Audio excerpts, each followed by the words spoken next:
Greetings, everyone. It has been relatively cool and cloudy this lovely Tuesday here in the southeast. Got that storm, Imelda, coming up the coast. Looks like it won't be hitting us, which is nice. Really don't want a Matthew situation happening again here on the southeast coast of America, especially hitting Georgia, and did a number on the Carolinas too, back in 2016. But it looks like it's just going to pass by us. We'll probably have a little bit of stormies for the next week. And if you're in the water, or if you have any plans of getting in the water, don't do it. Change your plans. Don't take the yak out to to the river to catch some drum right now. It's probably not the safest. But yeah, the weather's not been too bad. It's been a little rainy. Been nice. Sorry I didn't get too much last week out. The weather also doesn't help with recording these because the rain is real loud on the top of this car when it's going, and the radio is kind of crackly, extra crackly than normal. But I think it's gonna be good. The Defense Secretary Hegseth, that drunk, just had a big meeting with the top brass of the military. Heard a few clips from it already, and it just sounds ridiculous. But let's get into what NPR's covered right now. Yes. Shauna Voss is with the Minnesota Board of Animal Health. She says the lasers are still new. There isn't much data yet on how effective they are, but anecdotal feedback has been positive. I know the producers that have installed the lasers are very expensive, but they've been really happy with them. GOP State Representative Paul Anderson co-chairs the Minnesota House Agriculture Committee. He says a tight budget could make it hard to continue the program, which got $400,000 over 2 years, but he supports it. We all like our Thanksgiving turkeys and whatever else, so we want to help people. I think it's like bird flu monitoring or bird flu. And this is one way to help show our support to do that. For more farmers with lasers, that could mean the force, and not the bird flu, is with them. For NPR News, I'm Dana Ferguson in Melrose, Minnesota.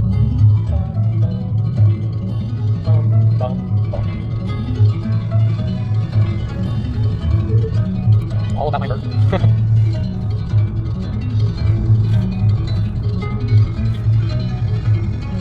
This is NPR News. Live from the GPB newsroom, I'm Orlando Montoya. The U.S. government is nearing its first shutdown in almost 7 years at midnight tonight. If Congress doesn't stop it, it'll likely hit the paychecks of civilian employees of the Department of Defense, like the thousands working at Robins Air Force Base in Middle Georgia. Laura Hyde's husband manages a popular guys working in Subbase Kings Bay. She says past here in the shutdowns southeast have hurt their bottom line. Probably affected people in Fletsy. The first thing they're about is extra go out to dinner, kind of go out to lunch stuff. So yeah, I mean, we feel anytime there's sort of a dip or recession, we definitely feel it with his business. Outside a different lunch spot, James Watson of Perry says he's not a federal worker and would not have his paycheck stopped in a shutdown, but he did have one question about the potential lapse in funding. Do the people in Congress have their paycheck stopped? If a shutdown is triggered, members of Congress would not seek a pause in their pay. Farmers and other agricultural producers in Georgia will get financial aid to help with recovery from Hurricane Helene. I'll do a little pause on that. Even though the aid to Helene is important and it still needs to keep going. I think there's like a bill proposal, or just people. This is the thing that happens every time there's a shutdown of like, well, we should stop the pay of congressmen and senators and everything if there's a government shutdown. Which as an idea that makes sense. If the government's not running it, you shouldn't be being paid. They're not providing the service that they're supposed to do as public servants, right? The only issue with that is that it's really not a good threat against them because most of these people who are in government, and it's kind of designed this way actually, are independently wealthy. They usually have their own businesses already where they're making money, or where they've already made a lot of money and they're just subsisting off of the dividends and the rents from their business, their capital, or they come from a really rich family already. I mean, think of like the Bushes, the Pauls, even though they are both doctors, Clintons, things like that, right? Cheneys, they come from these political dynasties or these economic dynasties, like a lot of our representatives, where they grew up rich, they went to a nice college, university, and they had capital investments basically handed to them at a very young age, and they were able to accumulate a bunch of wealth. What I'm getting at is that the only congressmen and women, the only senators, the only reps, federal-wise, that get hurt during a government shutdown for their paycheck are those who weren't independently wealthy in the first place. So imagine you're a first-term congressman, you took a swing for the fences, and you're like, you know what, I'm gonna go represent my constituents, my neighbors. I was just a working-class American. I was a waiter. I was an engineer. I was a doctor. Well, maybe not a doctor. Something like that. You had enough money to do a campaign or to get other people to support you, but you probably don't have enough money to survive a government shutdown for a long period of time. So really, you're just punishing those people. Because Nancy Pelosi will be just fine. She has a lot of money in the stock market due to some good trades, right? So I think it's a real issue. And really, there's an issue in Congress as a whole and all representation where the pay for being a representative is not equal to the amount of cost it is to be that kind of person, where it basically forces you to be a self-made person, to have hundreds of thousands to millions of dollars to your name or billions of dollars to your name to even be in politics in the first place. And I think that's bullshit because it forces people like you and me out of politics, because who can afford the $5,000 filing fee in the state of Georgia to just run for a state rep, or sorry, not for a state rep, for a federal rep seat?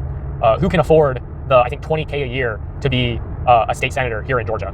No one can. That's not a thing. And by no one, I mean no one who's actually working class. Only people who already have a bunch of money to their name, a bunch of privilege, who fucking grew up with a silver spoon in their ass, can afford to be a politician. And that it really warps the view of people who are in Congress, who are in the state legislature, because they have this mindset of the rich, of the 1%, of the 0.1%, and they're going to help out those people. This is going to help out themselves more than they're going to help out the average American.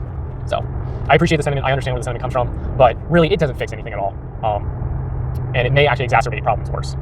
Efficiency. Learn more about Odoo at odoo.com. From Visit St. Pete Clearwater, Florida, where visitors can unwind on white sand beaches and dine at restaurants. More at visitspc.com. And from the Skoll Foundation, dedicated to powering social innovators to transform the world. Learn more at skoll.org.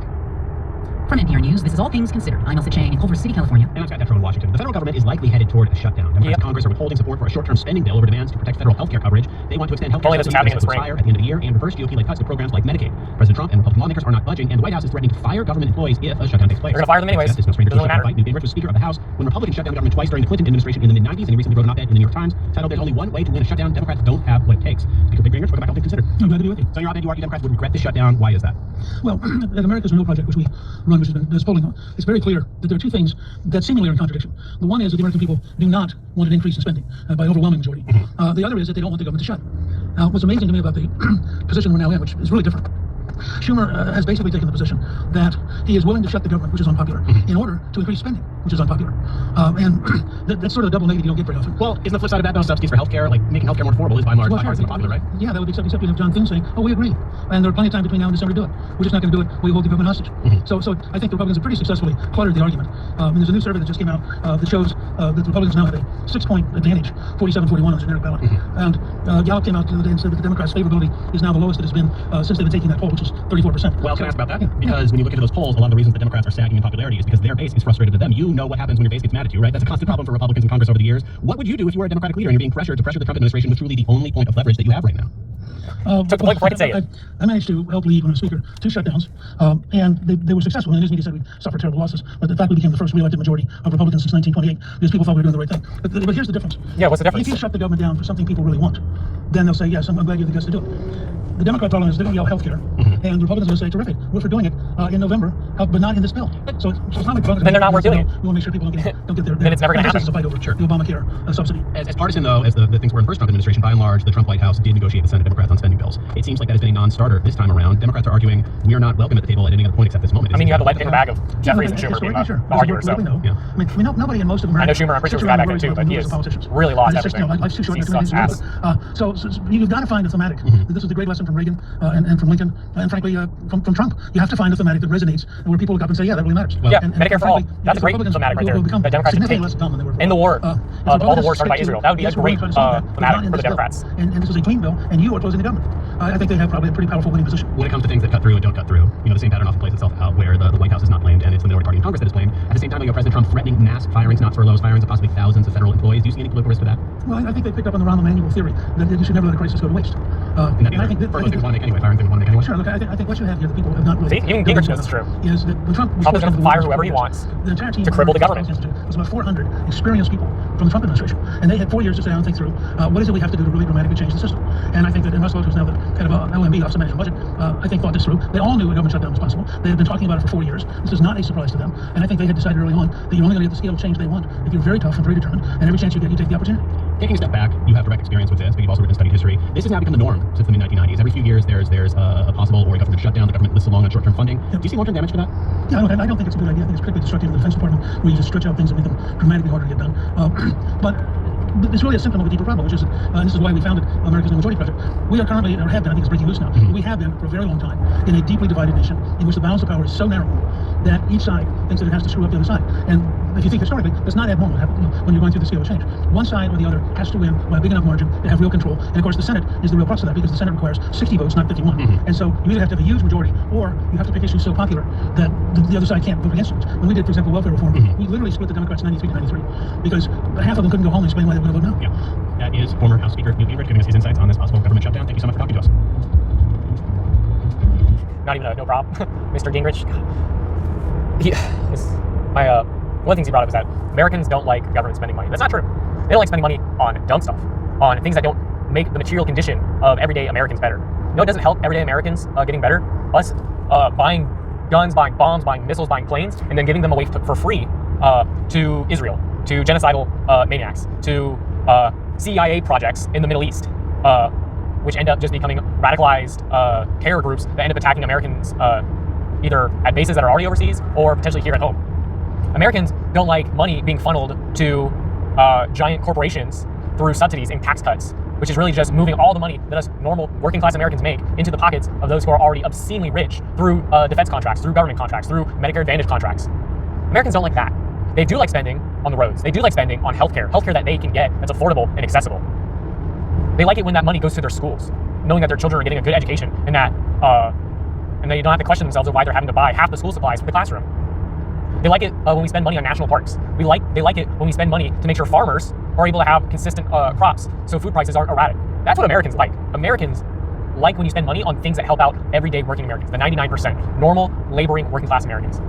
Americans don't like all this money going to ICE to terrorize just random people just because, as the Supreme Court lets, they speak Spanish, or they're brown, or they work a fucking job that requires them to get a little bit of dirt under their nails because the immigration system is broken.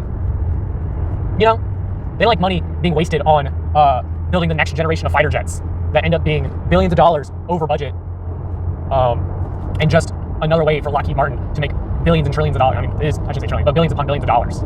They don't like us sending aircraft carrier strike groups to off the coast of other countries who are just existing, you know, because the president wants to start a war or wants to incite a coup within that nation, you know, or is acting at the behest of a foreign state that has more lobbying power in Congress than actual Americans do.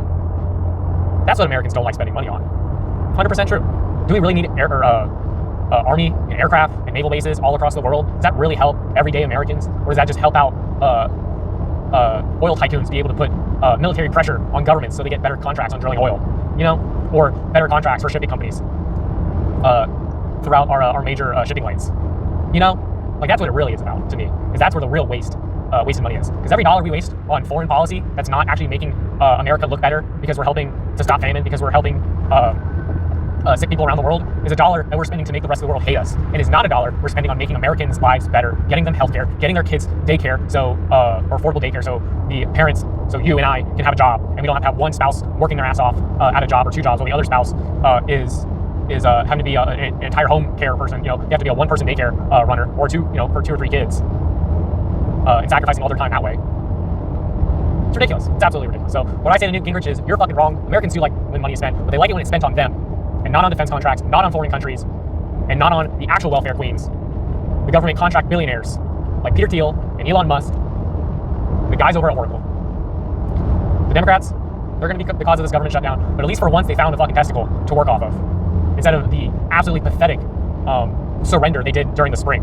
That got nothing out of it. They got nothing out of that. Their only chance for leverage, their only chance to really set the precedent of what a fight was going to look like all this year, and they fucking blew it. And now they're trying to get back on doing something. And they're probably going to blow it again, and hopefully it's not going to be as bad. You know, that's what you got to fucking hope for. But that's why the Democratic Party's rating is so low, is because they're the only opposition that has meaningful power to the current administration, that is trying to destroy free speech, that is trying to destroy the lives of working class Americans to benefit those who are already rich. But hey, it is what it is. I'm going to go get some gas, fill up my tank, and I hope you all have a great Tuesday.